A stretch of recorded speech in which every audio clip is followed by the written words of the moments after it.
tuck flat Jesus away for my vacation.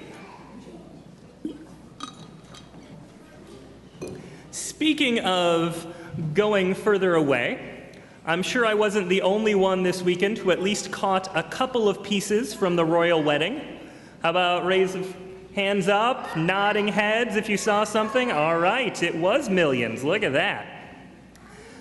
Question, did you happen to catch Bishop Curry's sermon? If not, go home and watch it. Not right now, but go home and watch it. And I don't want to hear any whining about listening to 2 sermons in one day. You had your chance yesterday.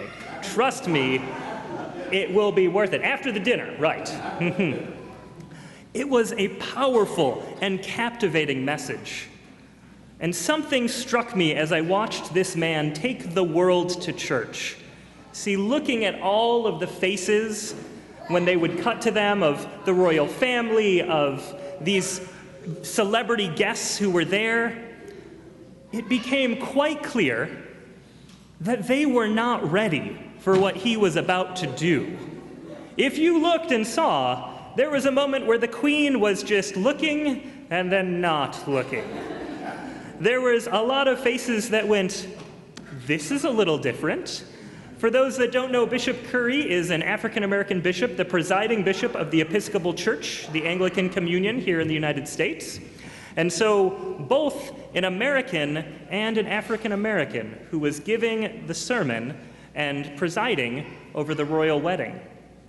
Now, after I went back, after I watched that sermon and decided, well, what was it like at Prince William and Kate's wedding? And I found out that that sermon there only solidified that this was totally new to anyone who was watching. But I believe this is a wonderful reminder for us on Pentecost.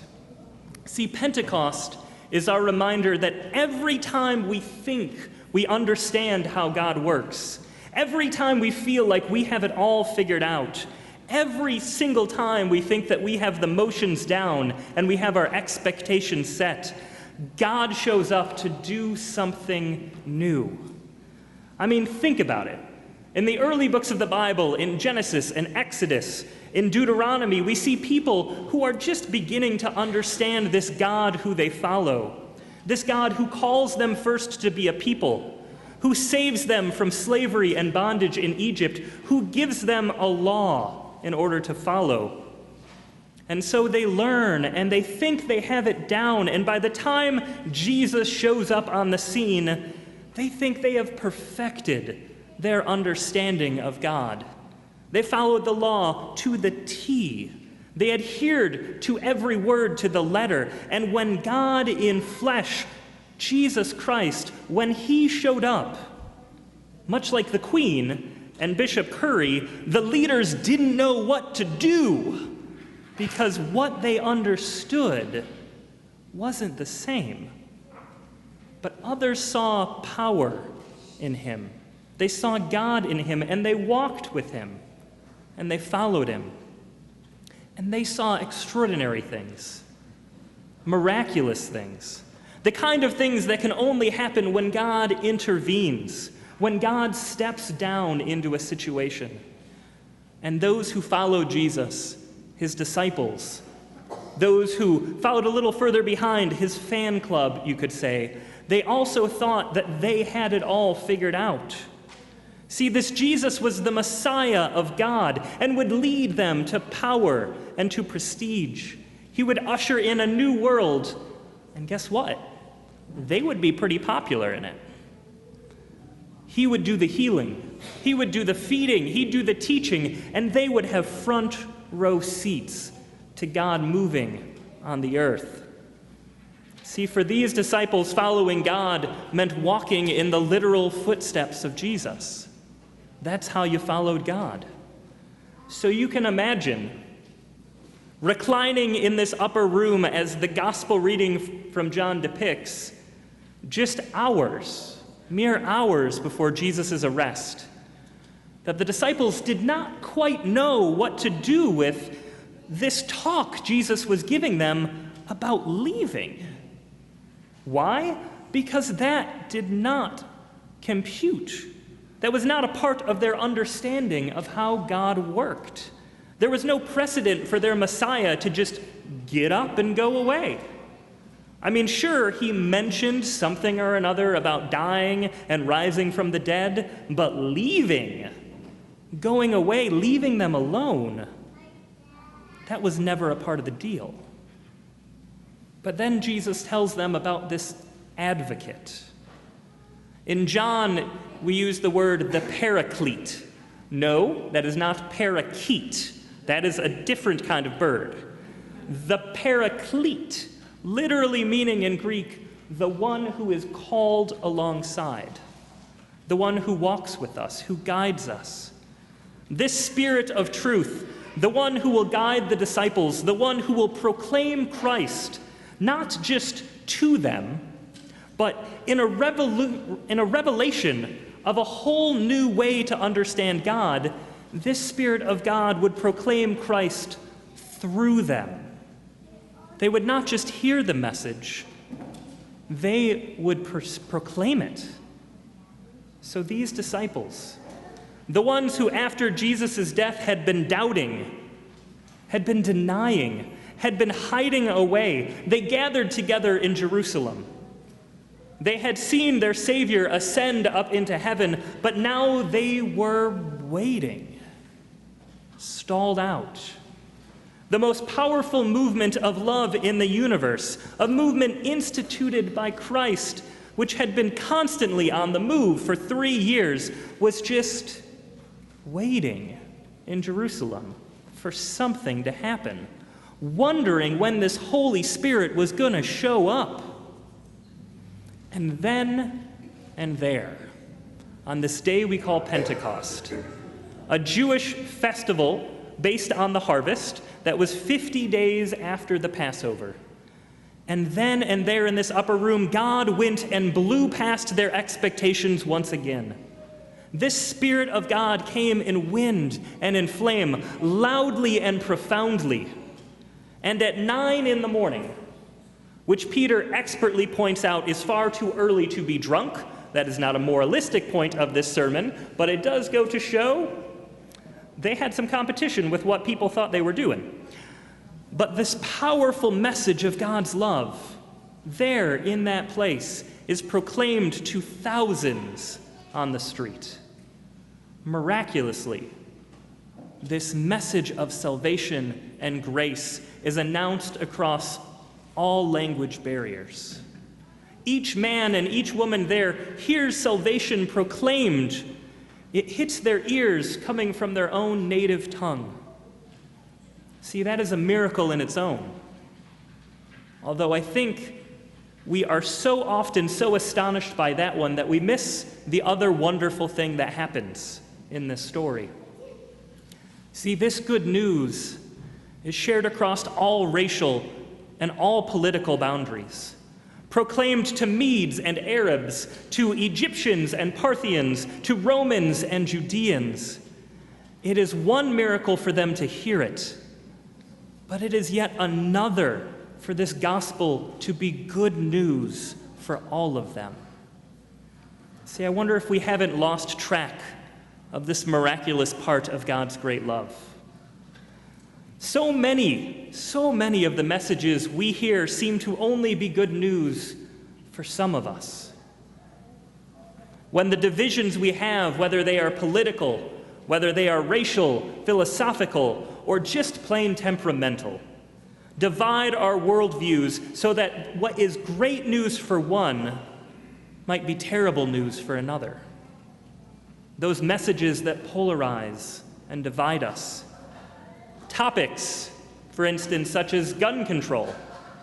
Some people smile, some people scowl. Immigration restrictions, or police brutality.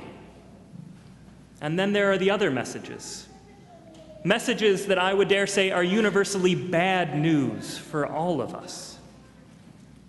As I was preparing my sermon this week, I took a look back to last year. Now, some of you may remember that it was in fact Pentecost Sunday of last year that I stepped into this pulpit for the very first time. And that on that day you voted to call me as your pastor. Now, I do hope that wasn't universally bad news for everybody. But as I was reflecting on my sermon that week, I was hit remembering that just the day before Pentecost last year, in London, where we just celebrated a royal wedding this year, but last year, 8 people were killed due to a terrorist attack when men with knives and a motor vehicle ended so many lives. Bad news for all of us. And then on Friday in Santa Fe, Texas, as we see 8 more students and 2 more teachers murdered in an act of hatred and terror. See, such atrocities, whether they are local or abroad, they remind us, universally, I think, of the horror and the darkness that this world can offer. Which is why this gospel of love is so incredibly important. Why it is so powerful. Why it is so miraculous. Because it's one of the few, if not one of the only messages that can cross every single divide that we put up, that it can be good news for us all. See, that is the power of God's great love story. And on that Pentecost, thousands of years ago, the Spirit equipped a handful of disciples to proclaim that very story. And thousands were added to their number that day. So I want you to stop and think about that for 1 second. Jesus walked the earth teaching, preaching, healing, and feeding, doing miracles for 3 years. And at the end of it all, Acts 1:15 tells us that the believers in Jerusalem numbered 120 people. And then the Spirit descends on the disciples. If you recall from the Gospels, these were the guys who bumbled about constantly. These were the guys who never quite got it, who started to walk on the water but started to sink. And these guys, through Christ and the Spirit, baptized 3,000 to add to their number. God shows up again and shatters our expectations. And here is the thing, folks. The God who kept getting bigger, who kept growing outside of our expectations, is still now bigger than we could ever comprehend. The Spirit that equipped them, it is still very much alive in us. The message of God's love that they shared, it hasn't changed. We still tell the same story. The story that God loved us so that God became one of us. Though sinless, he took our sin and fought against the world's hatred, carrying it all the way to the cross. Bearing the burden that was meant for us, he died and was resurrected by the power of God, so that all who trust in him, who accept this great love of God, can receive life both now and everlasting. Rich or poor, black or white, Arab or American, this is the story of God's great love for you. Confirmands, now I can get your attention. As you come forward today, this is the story that you commit to. This is the story that has been carried for generations. The story that has empowered the people of God to do amazing and selfless things. Bishop Curry mentioned in his sermon that this is the story that launched Dr. King to rally against segregation. Throughout history, this is the story that has made and inspired Christians to go further lengths than anyone would rightly go. It's the story that propelled people to go and care for victims of the plague, irregardless of what would happen to themselves. It's the story that propels us to go and share this love. And it's the story that we have been equipped to share.